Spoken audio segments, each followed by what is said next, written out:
কুড়িগ্রামের ভুরুঙ্গামারী উপজেলার পাথরডুবি ইউনিয়নের দক্ষিণ বাঁশজানি ঝাকুয়াটারি জামে মসজিদ সংলগ্ন সীমান্তবর্তী এলাকায় এক ক্ষুদ্র মুদি ব্যবসায়ী কথিত কয়েকজন সাংবাদিকের চাঁদাবাজির অভিযোগে চরম ভোগান্তির শিকার হয়েছেন বলে জানা গেছে।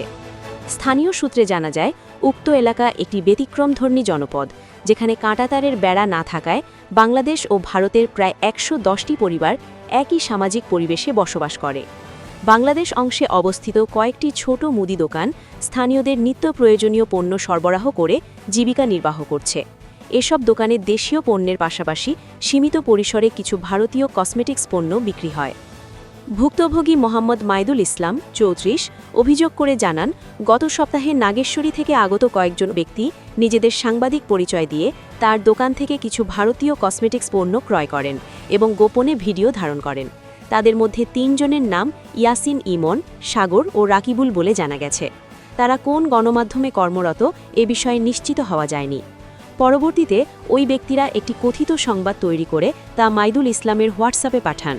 অভিযোগ অনুযায়ী ওই প্রতিবেদনে তাকে চোরাকারবারি ও মাদক ব্যবসার সঙ্গে জড়িত বলে উল্লেখ করা হয়। এমনকি তার স্ত্রীকেও ওই কর্মকাণ্ডে জড়িত বলে দাবি করা হয়। এছাড়া প্রতিবেদনে উল্লেখ করা হয় যে তিনি নাকি পুলিশ ও বিজিবিকে নিয়মিত অর্থ প্রদান করে ব্যবসা পরিচালনা করেন, যা ভুক্তভোগী মুদি দোকানদার মাইদুল ইসলাম সম্পূর্ণ মিথ্যা ও ভিত্তিহীন বলে দাবি করেছেন। মাইদুল ইসলাম আরও জানান, অভিযুক্তরা একাধিকবার ফোন করে তার কাছে ৫০,০০০ টাকা দাবি করেন এবং টাকা না দিলে সংবাদটি বিভিন্ন গণমাধ্যমে প্রকাশ করার হুমকি দেন। এ বিষয়ে স্থানীয় সমাজ সচেতন ব্যক্তির মাধ্যমে যোগাযোগ করা হলে অভিযুক্তরা চাঁদাবাজির অভিযোগ অস্বীকার করেন। তবে এলাকাবাসীর অন্তত ১০-১২ জন প্রত্যক্ষদর্শী জানিয়েছেন, তারা ফোনে হোয়াটসঅ্যাপের মাধ্যমে নগদ অর্থ দাবি এবং সংবাদ পাঠানোর বিষয়টি প্রত্যক্ষ করেছেন।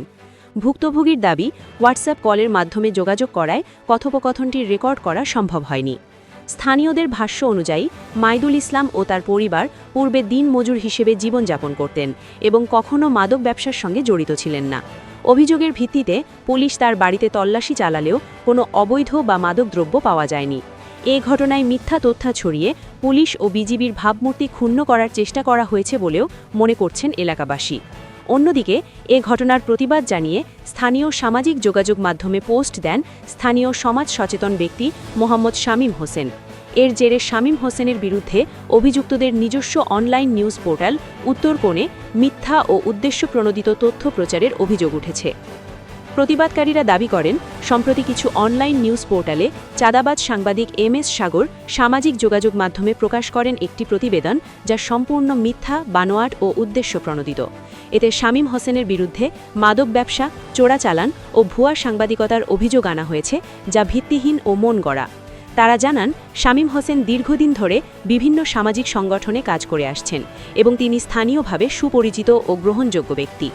প্রতিবাদকারীদের অভিযোগ, ব্যক্তিগত স্বার্থসিদ্ধি ও চাঁদাবাজির উদ্দেশ্যে এমন মিথ্যা তথ্য প্রচার করা হয়েছে। এ ধরনের কর্মকাণ্ডে জড়িতদের বিরুদ্ধে পূর্বেও বিভিন্ন গণমাধ্যমে প্রতিবেদন প্রকাশিত হয়েছে বলেও উল্লেখ করা হয়। চাঁদাবাজ সাংবাদিক সাগর এর আগে চাঁদাবাজি করতে গিয়ে পুলিশের হাতে আটক হয়েছেন এবং জেল খেটেছেন, যা জাতীয় গণমাধ্যম যমুনা টিভিতে প্রকাশিত হয়েছে। শুধু তাই নয়, তিনি বিগত ফ্যাসিস্ট সরকারের আমলে আওয়ামী লীগের রাজনীতিতে সক্রিয় ছিলেন এবং এই প্রভাব খাটিয়ে বিভিন্ন জায়গায় চাঁদাবাজিও করেছেন। ঘটনার তীব্র নিন্দা ও প্রতিবাদ জানিয়ে সংশ্লিষ্টরা চাঁদাবাজ সাংবাদিক সাগরের বিরুদ্ধে আইনি পদক্ষেপ গ্রহণ করবেন বলে জানা গেছে।